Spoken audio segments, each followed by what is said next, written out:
The police fraud squad has been called in to probe a report that the University Hospital of the West Indies, UHWI, unlawfully used its tax exemption status to import goods for at least three private companies.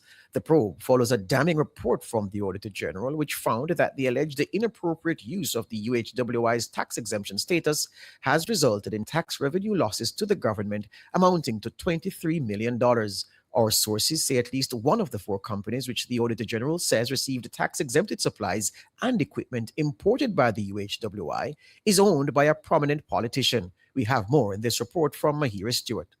The Auditor General's report detailing alleged unlawful conduct at the UHWI was tabled in the House of Representatives on Tuesday afternoon.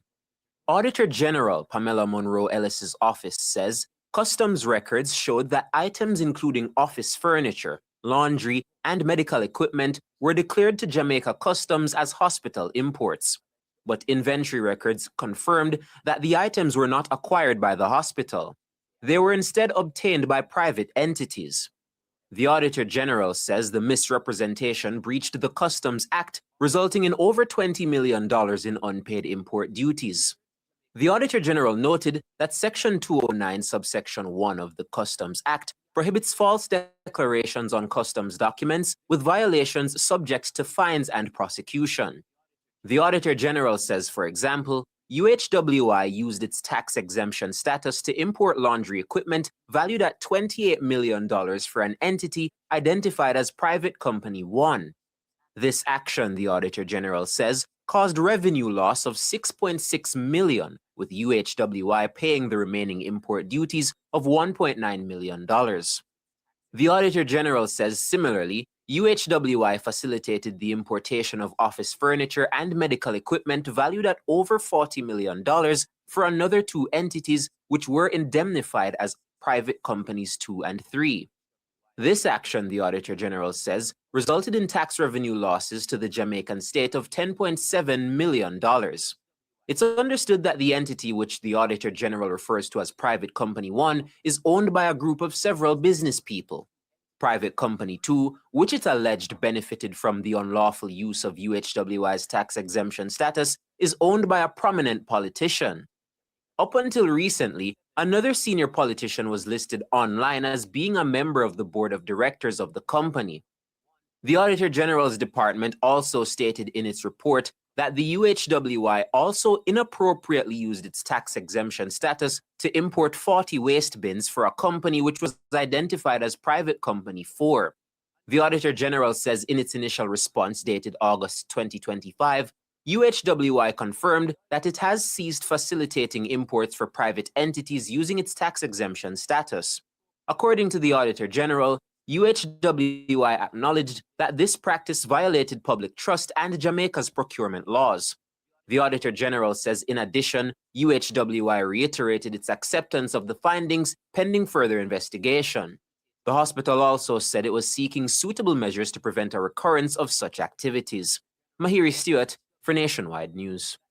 Meanwhile, Health and Wellness Minister Dr. Chris Tufton says immediate steps have been taken to address the governance and accountability gaps highlighted by the audit report.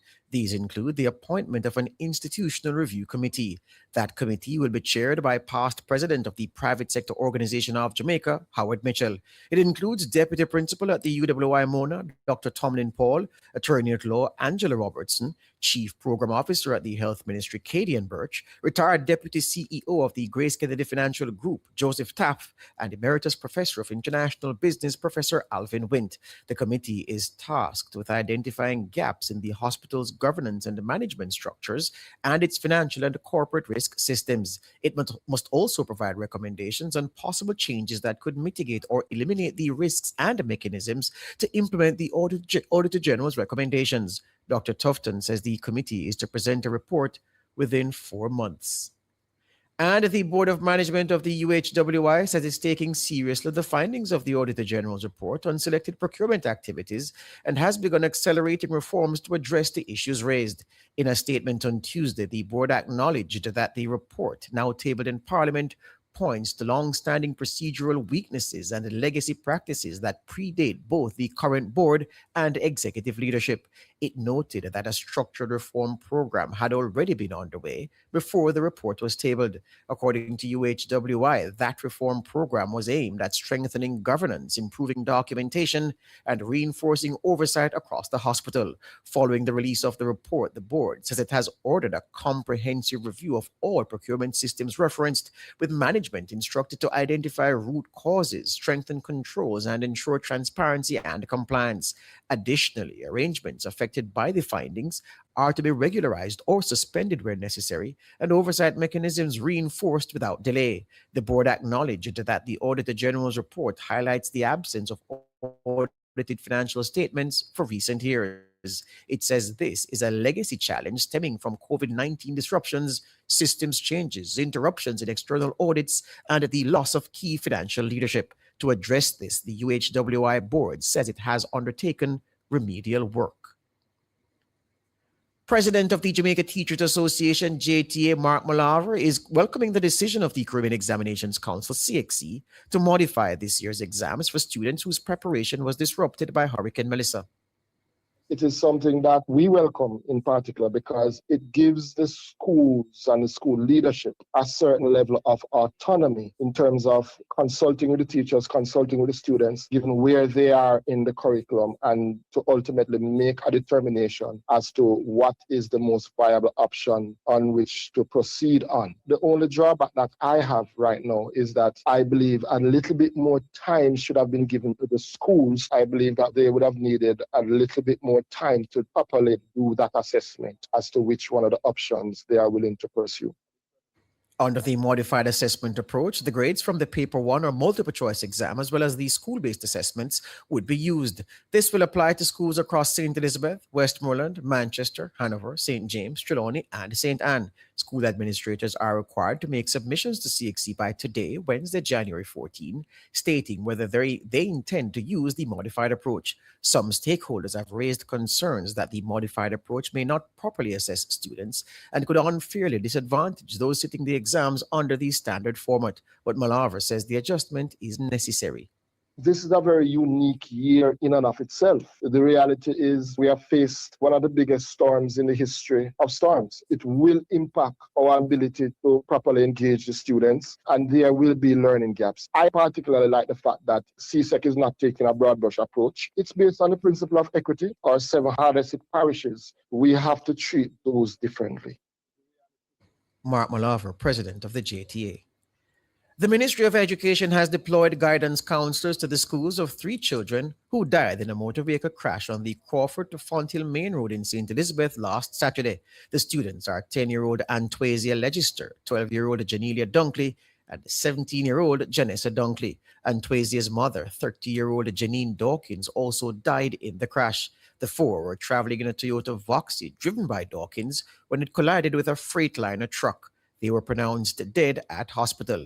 Excessive speeding, negligence, and failure to keep in the proper lane have been listed as possible causes for the collision.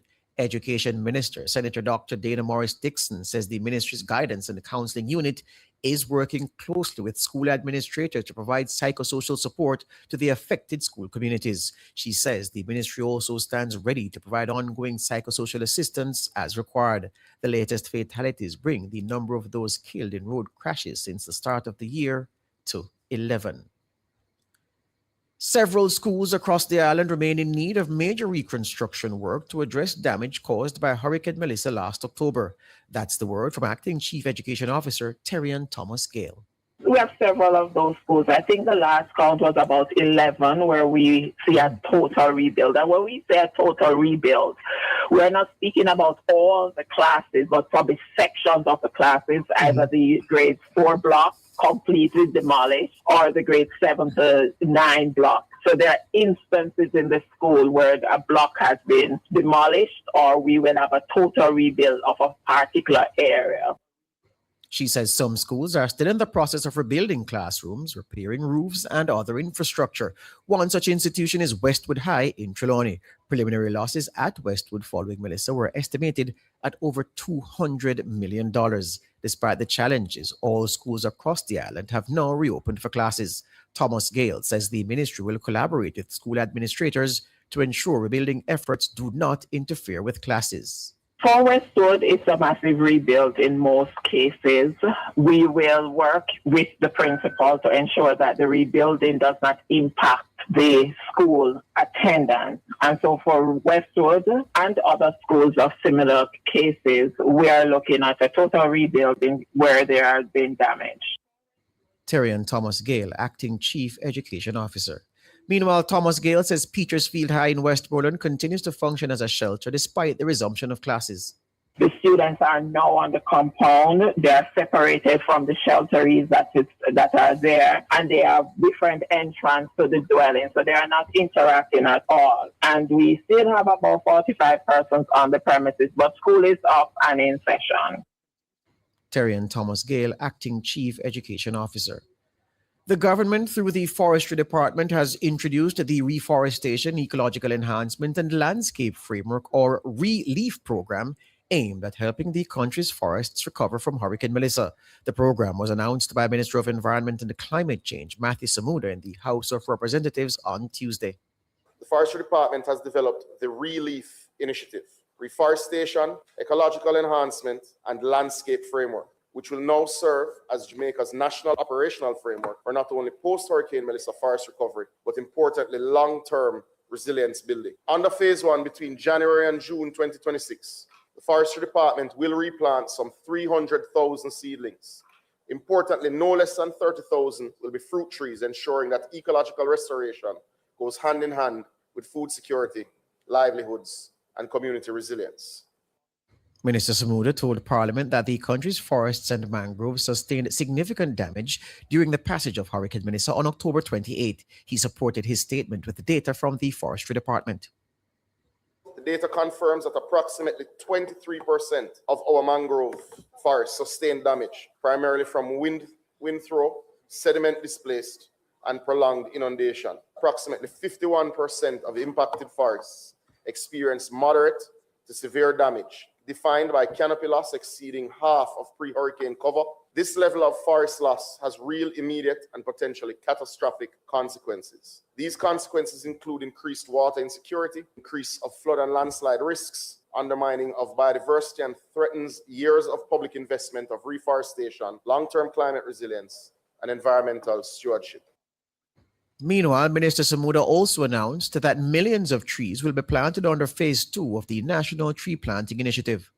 This government has sought to build on the lessons learned and has recommended a national tree planting initiative, recommitted rather, to a national tree planting initiative Phase 2 to plant an additional 3 million trees. This initiative will be fully integrated into the RELEAF framework and will serve as a cornerstone of our long-term forest recovery strategy. Under the NTPI-2, which originally projected the galvanization of a second round of national effort to plant 3 million trees over the next 5 years to reinforce our national commitment to watershed protection, biodiversity conservation, urban greening, and climate adaptation.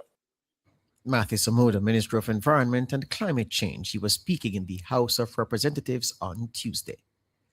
New Principal Director of National Integrity Action, NIA, Dr. Gavin Mars, says increasing citizen participation on important issues is among his priorities going forward. Speaking on Nationwide at 5 on Tuesday, Dr. Mars says citizen engagement and activism are on the wane.